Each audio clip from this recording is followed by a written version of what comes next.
All right, man, we back. Goodfellas Sports TV. Make sure you hit that subscribe button, bell icon button. Won't miss a video when Cris Carter is officially fired from Fox. They released a statement, and I put all that in the description on the source link. Insecurity walked Cris Carter to his desk to clean out his desk reportedly and walked him out the building. So it's believed that they may bring Chris Canty on first thing first, full time, with Nick Wright and the other young lady that's on there with him. But let's talk about it, man. Cris Carter, I think, has got the greatest pair of hands I ever witnessed as a receiver in the NFL. It was one of my favorite receivers to watch, especially him and Randy the year they went 15-1. It broke my heart when they lost to the Dirty Bird Falcons, and then the Falcons got blown out by the Broncos. So I like Cris Carter as a player. And, then he went through his trials and tribulations before that with the Eagles getting cut, and I think it was Buddy Ryan that cut him because of substance abuse, and he got his shit together. And now, in Fox, I don't know exactly what happened, but they said he got into it with an executive, and it's only so much bullshit you can take. It's like at a job. One day, it's just not the day. They press you hard, they work you hard, they critique you on some other stuff, and you just tired of it probably. So he went off on them, and you know what? Fox is a little bit more lenient than ESPN. Now, Shannon Sharp said at ESPN they was telling him he couldn't say certain things on the air, or you can't say that, and Fox kind of lets him express himself a little bit more. So, and most of the Fox Sports analysts are ESPN castaways or rejects, or like Skip Bayless, got more money, or, and came over. Marcellus Wiley was on ESPN, and, you never know, you might see Michelle Beater pop up on Fox. So whatever Cris Carter was going through, he got into it with a higher up. And, when you learn, no matter if you think you bigger than a network or if you bigger than a team, they can replace you. You know what I'm saying? And that's just what it is with Cris Carter.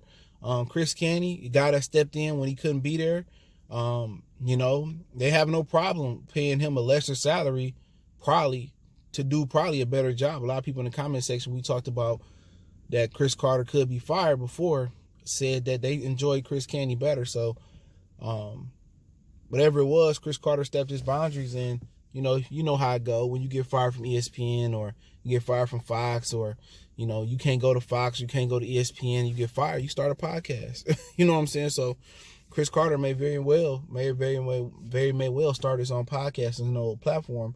And that's the great thing about the internet. That's the great thing about social media. That's the great thing about networking. It's the great thing about today. You could be your own boss. You don't need Fox to rake in millions and millions of views. You don't need the great production. You got a lot of great YouTubers that just shoot off their phone. They don't have, the sling with 7 different angles and all that. What's very important is what's coming out your mouth and being consistent. And Cris Carter, he probably can do a podcast. You got some great ones out there. $1 million worth of game. Gilly and his cousin Wallow. You got, I think that's his name. You got the All the Smoke podcast with Steven Jackson and Matt Barnes. Great. 5150 show with Corey Holcomb. Great. So you got a lot of great podcasts to choose from. So Teddy Atlas, they downgraded him at ESPN, and he started, the fight with Teddy Atlas. So I expect Cris Carter to start a podcast. I enjoy some of his insight. It's hard, especially when he ended up, it seemed like he sold out to the NFL and sold out to them folks, and he started turning on players, and, you need to get your stuff together. You can't be, but you was the same person that was doing crazy shit. You was, when him and Michael Irvin critique people, you would think they'd be able to sympathize and take the players, back and say, you know what, he got demons to do it. It seems more than likely they jumping on people in there. And they should be the last people criticizing people. They both had their problems with substance abuse and off the field issues, and it's tough because a lot of NFL players, a lot of former athletes in professional sports, they consider a lot of sports analysts, I don't want to say raccoons, code word, but they kind of consider them backstabbers, and how can you join the media, and we can't stand the media, and you giving the media what's going on in the locker room, you snitching.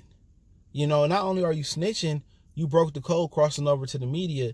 And a lot of players don't like the media. It's an obligation that the NFL, NBA, MLB, NHL, etc. put on them to fulfill it, because guess what? The media is what helped the NFL make money with the TV deals or writing about it, or any of the professional sports leagues we got, MLS. So a lot of them look at some players that way. They cross over to the media.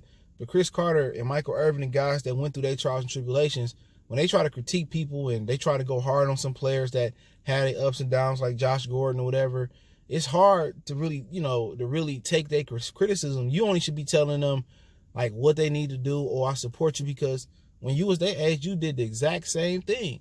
So a lot of people don't like Cris Carter because his story, and it seemed like he kind of sold out a little bit to them folks. But hey, it is what it is. Let me know what you guys think. I'll link some sources in the description. Don't forget me on Facebook, Instagram, Twitter. Reach out to the email if you got business, question, inquiry, response, share video requests. Keep sharing the videos. One time for the one time. It's your boy CJ Goodfella. We go.